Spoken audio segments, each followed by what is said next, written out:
Well, right before we shut the computer off to head this way this morning, I'd went ahead and did an update on it. And it's been updating the whole time we've been here, the first session. So got a little bit more to go on it. But anyway, while we're waiting on the computer to finish the update process, beginning with Zechariah chapter 3 and verse 1, this is his fourth vision. And it involves the confirmation of Joshua, who is the high priest. Chapter 3 and verse 1, it says, "Then he showed me Joshua, the high priest, standing before," notice it says him in parentheses because that's what it literally says, "the angel of the Lord, and Satan standing at his right hand to accuse him." Now you might look at other English versions of the Bible, and some of them say to resist him or whatever, but of course we know that Satan goes before the throne of God to accuse believers. Looking at the Hebrew that we have here, we have wa yarani. This, of course, is the wow conjunction. And we also have, it's translated then here in a temporal sense, looking to the next series of visions here. And that's followed by yarani, which is the hifil imperfect third person masculine singular of the verb ra'ah, which means to see. And of course the hifil verb form in the Hebrew is a causative, so somebody causes this action to happen. In Zechariah's case, of course, it couldn't be the speaking angel, so it has to be none other than the Lord. He caused me to see, and of course we have the yod, first person singular suffix, me or my, then he showed me. That's followed by eth Yahowashah, which is eth here, is the direct object marker. That's followed by Yehoshua, which is masculine proper noun, Joshua. That's followed by Ha-Kohen, of the Ha definite article here, plus is the priest, Joshua, the priest. And that's followed by an articular Hebrew noun, which is Ha-Gadol. So we have the definite article again, Ha, translated the, plus gadol, which is a masculine singular adjective, and it can be in a feminine form also, but it is an adjective of extent. It can be used in several different ways here, but here it's kind of like the adjective megos in the Greek, and it would be great. So we have, in this sense, the great priest, or I'm sure he would have liked to be known as the great priest, and but it is the high one, if you will. So we have Joshua, the high priest. Then he showed me Joshua, the high priest. That's followed by the cow masculine singular participle omed, which is, of course, the participle of the verb amad, which means to stand or standing. That's followed by lepane, which we have the lamed preposition here, often as 2 or 4. But of course, this is the idiom that we saw recently, lapane, that the Hebrews use. And when we talk about this, the lamed preposition here, normally 2 or 4, indicating an advantage oftentimes, is translated before. And of course, we have plus paneh here. This is the masculine plural construct of the noun panah, which is a face. In the construct form, it's the faces of. Plus the yod there, the first person masculine singular of the suffix here is him or his, literally to the faces of him or before him. You know, we talked about that when you talk about somebody's face, and what the Hebrew thought is on that is the face is, oftentimes we look at somebody's face and we think it's basically a inanimate object, but we have facial expressions. And of course, for somebody to be in your face or in your presence, if you will, this is where Joshua is. He's in the presence of a particular being, if you will. And that being, of course, is Malach Yahweh. Malach here is the masculine singular construct form of the noun Malach, which is an angel or a messenger. So we have the angel of, or an angel of. Technically, that's what the translation is, an angel of. That's followed by Yahweh, the proper noun, a Lord, which we know as the Lord here, the angel of the Lord. So he sees Joshua, the high priest, standing before the angel of the Lord. And of course, like I said, we've got this first person masculine singular suffix here, so it says he's standing before him.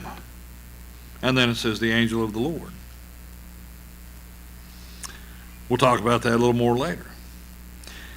And here we have, that's followed by Weha Satan, which is again the wow conjunction here, connecting what's seen in the vision, translated and, followed by the ha article there, plus the masculine singular noun Satan, which is the adversary.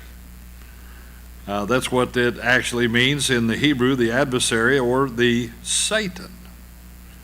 So here we have and Satan. That's followed by Omed, again, the cow masculine singular participle of the verb. Amad, which means to stand, or standing, if you will. So we've got Joshua the high priest standing before the Lord, and Satan standing. And he's in a little bit different location. And that's communicated to us by the Hebrew yamin wo, which is the al preposition, it's a locative preposition, above, over, upon, or here, at. That's followed by the feminine singular construct form of the noun yamin, which is a right hand, so standing at the right hand. That's followed by wo here, which is a third person masculine singular suffix, his or him. So we have standing at his right hand. That's followed by le sinten wo. The le is the lamed preposition. And of course here it's indicating purpose. 2 or 4, that's one of the other things that it can do in the Hebrew. We have advantage and of course purpose. So here it's translated as to, indicating purpose. Oftentimes you find these things in these Indo-European languages, and the full translation of that would be in order to, indicating purpose. That's followed by the cal infinitive construct of the verb satan, of course, here, which means to accuse. So we have the two related forms of the word here, the verb and the cognate noun, if you will, in the construct form, to accuse or to be an adversary to. That's followed by the third masculine singular suffix again, wo, his or him, to accuse him. So we have Joshua the high priest standing before the angel of the Lord, and Satan standing at his right hand to accuse him. That's the scene that Zechariah begins with the fourth vision. Well, hopefully, we're good to go.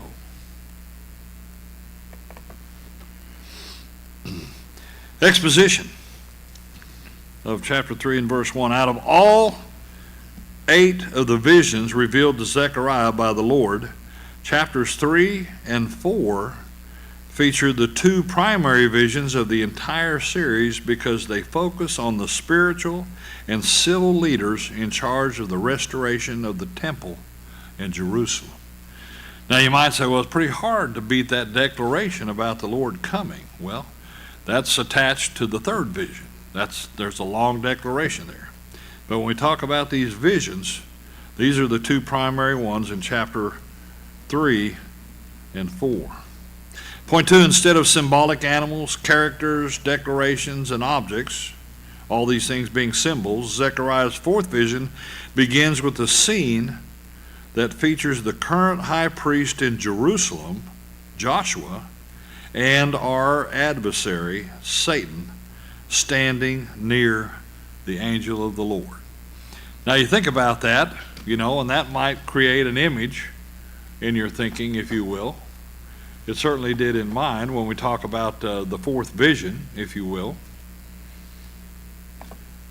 And in the fourth vision here, as is stated, we have Zechariah. The Lord showed this to Zechariah. Then he showed me Joshua the high priest standing before the Lord, and Satan standing at his right hand to accuse him. If you didn't have an image in your mind, maybe now you do. But this is one of the things mean to us, and of course we'll talk about what these things represent through our expositions and our study and summary at the end of it. Point 3, given the characters named in the vision, the scene must have taken place in the presence of the Lord, where Satan regularly appears for the purpose of inciting the Lord, as well as maligning and accusing believers. That's what Satan does from time to time. He regularly goes and visits the Lord, trying to get permission to basically pick on somebody. This is something we know well. It's documented in Job, chapter 1, verses 6 through 11.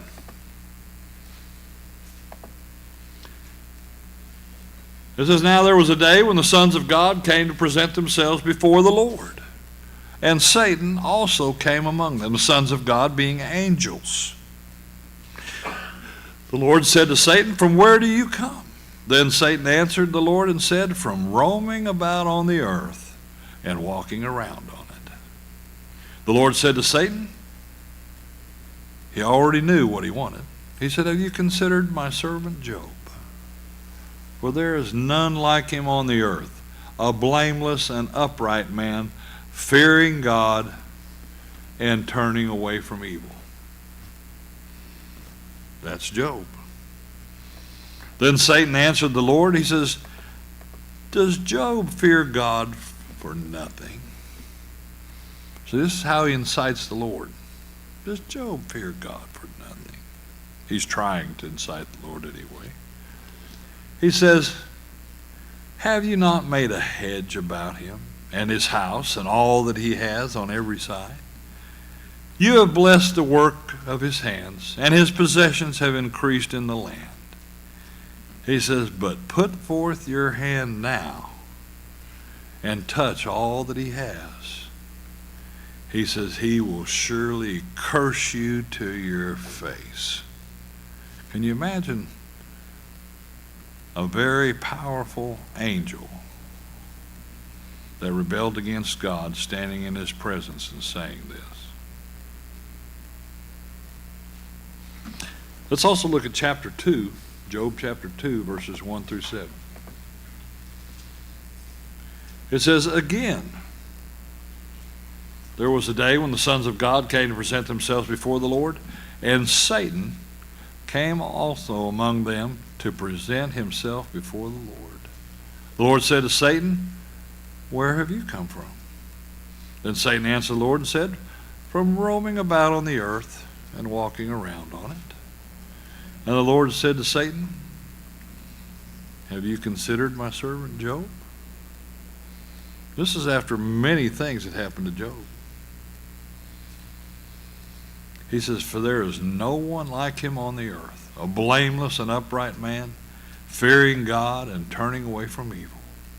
And he still holds fast his integrity, although you incited me against him to ruin him without cause.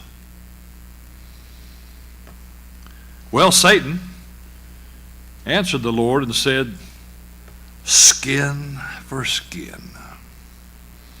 Yes, all that a man has, he will give for his life. He says, however, put forth your hand now and touch his bone and his flesh, he will curse you to your face.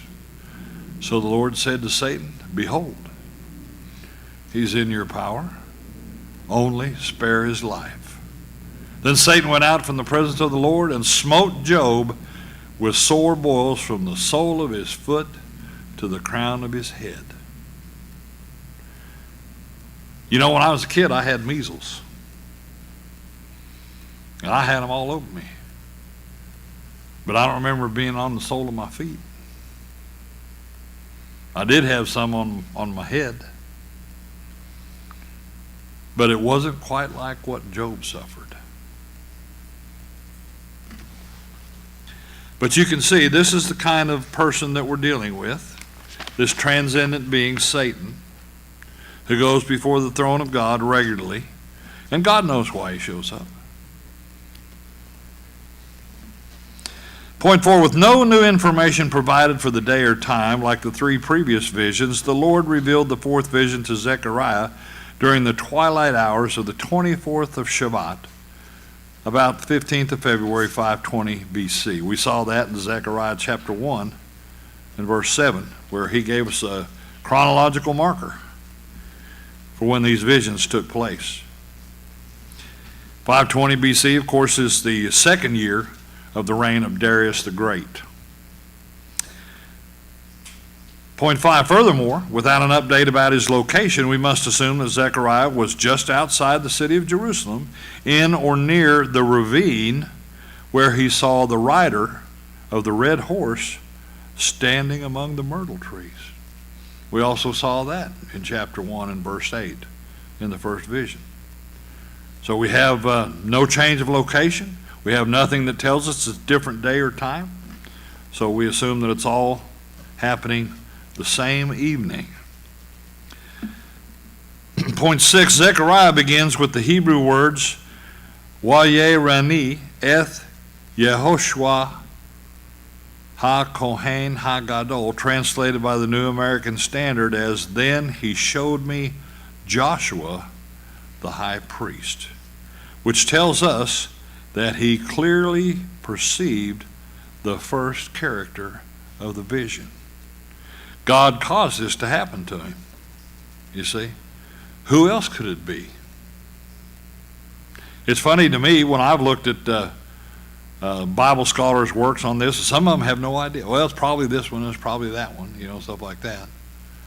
Well, who else could cause this other than the Lord? It's probably the angel who was speaking with him. We don't see that they have that power. Point 7, like the last part of the second vision, Zechariah's narrative employed the hifil causative form of the verb ra'ah, to see, to express how he, Joshua, was caused to see this. The Lord caused how he saw Joshua, to express how he saw Joshua. The Lord caused him to see the current high priest at the time. Going back to Zechariah chapter 1 and verse 20, just to take a look at that. Well, it says here, then the Lord showed me 4 craftsmen. Only difference in the language is the proper noun Yehwah. That's the only difference in the language here. Everything else is the same in this particular section right here. Then he showed me Joshua the high priest. Chapter 1 verse 20, then the Lord showed me 4 craftsmen. Hifil verb, he was caused to see this.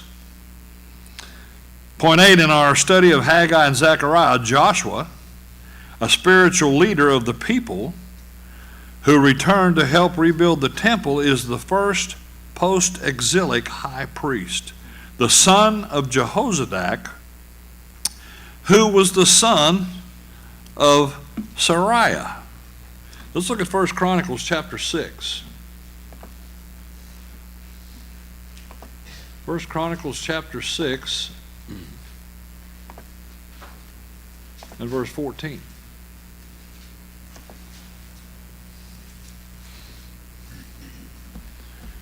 Little genealogical note that we have here.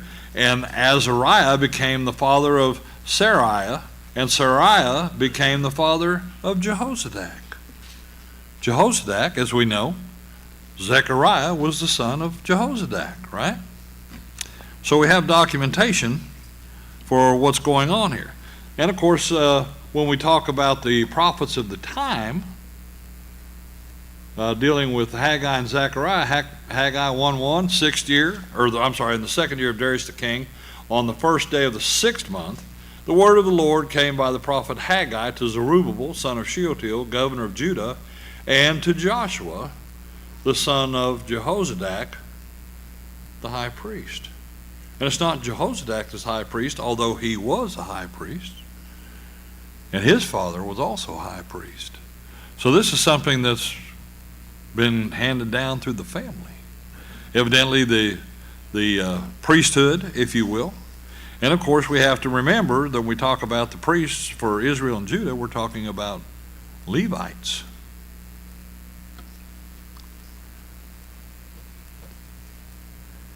Point 9, Jehozadak, whose name means the Lord is righteous, was Joshua's biological father, one of the many captives who survived and was taken to Babylon after his father, Zechariah, was executed by Nebuchadnezzar. Yep, executed by Nebuchadnezzar. And of course we can see that 1 Chronicles chapter 6 and verse 15. Back to where we were a minute ago, 1 Chronicles chapter 6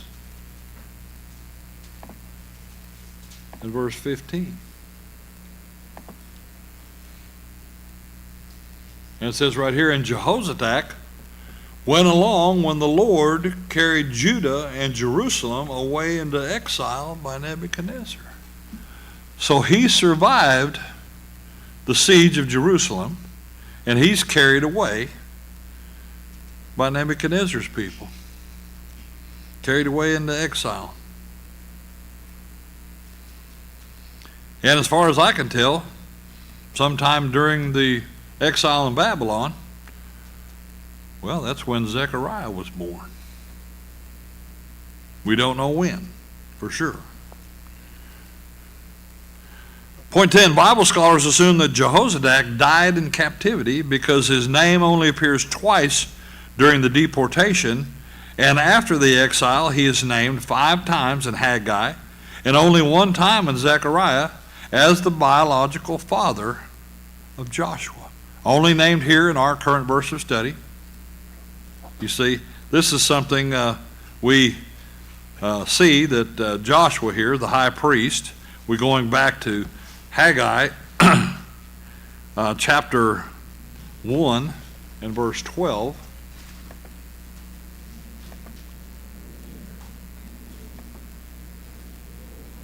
We looked at the verses there dealing with the deportation. And then, of course, Haggai 1:1, and here in 1:12, then Zerubbabel, son of Shealtiel, and Joshua, the son of Jehozadak, the high priest, with all the remnant of the people, obeyed the voice of the Lord their God and the words of Haggai the prophet, as the Lord their God had sent him, and all the people showed reverence for the Lord. In verse 14, so the Lord stirred up the spirit of Zerubbabel, the son of Shealtiel, governor of Judah, and the spirit of Joshua, the son of Jehozadak, the high priest, and the spirit of all the remnant of the people. And they came and worked on the house of the Lord of hosts, their God. That's what we saw. That was that one time there that they were inspired by what was said. That was after God admitted, I called a drought on you. Divine discipline.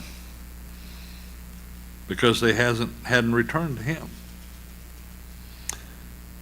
Well, point 11, Joshua's biological grandfather, Zechariah, was the high priest during the reign of Zedekiah, king of Judah, and was taken by Nebuzaradan, the captain of the royal Babylonian guard, and he was executed at Riblah.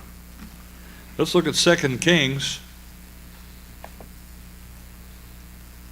chapter 25.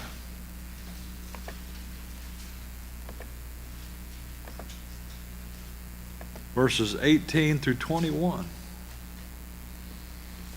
And here it says, then the captain of the guard took Zechariah, the chief priest, and Zephaniah, the second priest, with 3 officers of the temple. From the city he took one official, who was overseer of the men of war, and 5 of the king's advisors, who were found in the city, and the scribe of the captain of the army, who mustered the people of the land, and 60 men of the people of the land who were found in the city. And it says, Nebuzaradan, the captain of the guard, took them and brought them to the king of Babylon at Riblah. It says, then the king struck them down and put them to death at Riblah in the land of Hamath. So Judah was led away into exile from its land. Now you can imagine possibly at some time in his youth when Zechariah learned about all this, his grandfather was killed by the king of the land that we're living in. And he probably thought, well, this is a great place and a great king. I want to live here the rest of my life. No. Any natural person would say, the first opportunity I got to get out of here, I'm gone. I'm gone. I don't want to hang around here. Unless it's God's will for me to be here. Right? That's the way a believer would look at it. And this guy's the high priest. He's their spiritual leader. Point 12, with such a dismal family history, it's no wonder that Joshua wanted to leave Babylon. However, he was inspired by the Lord to go with Zerubbabel after Cyrus sent out the proclamation for the Jews to go up to Jerusalem. We go back to Ezra. Of course, Ezra was a priest, and he also worked as a scribe. Ezra chapter 4, verses 1 through 3. And here, Ezra records a few simple facts. Ezra chapter 1. Sorry. Hey, Greg, you're on the wrong chapter again. Ezra chapter 1. Verses 1 through 3. Now in the first year of Cyrus king of Persia, in order to fulfill the word of the Lord by the mouth of Jeremiah, yes, that's Jeremiah the prophet, the Lord stirred up the spirit of Cyrus king of Persia, so that he sent a proclamation throughout all his kingdom, and also put it in writing. Notice he just didn't make a message and tell you know, my people, go out here and declare this. He put it in writing. He wanted a written record of it, saying, thus says Cyrus, king of Persia, the Lord, the God of heaven, has given me all the kingdoms of the earth, and he has appointed me to build him a house in Jerusalem, which is in Judah. He says, whoever there is among you of all his people, may his God be with him. Let him go up to Jerusalem, which is in Judah, and rebuild the house of the Lord, the God of Israel. He is the God who is in Jerusalem. The God who is in Jerusalem. Let's also look at Ezra chapter 2, verses 1 and 2. Ezra recorded this. Ezra was a historian of sorts. Now these are the people of the province who came up out of the captivity of the exiles, whom Nebuchadnezzar the king of Babylon had carried away to Babylon and returned to Jerusalem and Judah, each to his city. These people, this is a long list, and we're not going to go through all of them, but you can see here in verse 2 it says, these came with Zerubbabel, Jeshua, here it is.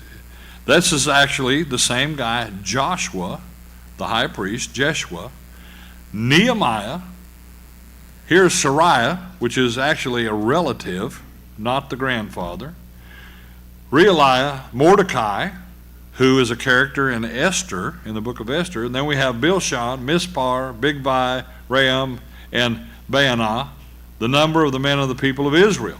And then it goes on, long list of all these people. And we're talking nearly 50,000 people went back in the first wave, if you will. The first wave of the restoration of Jerusalem and the temple. And let's stop right there. We'll pick up point 13 on Wednesday night, and let's take our places for the Lord's table.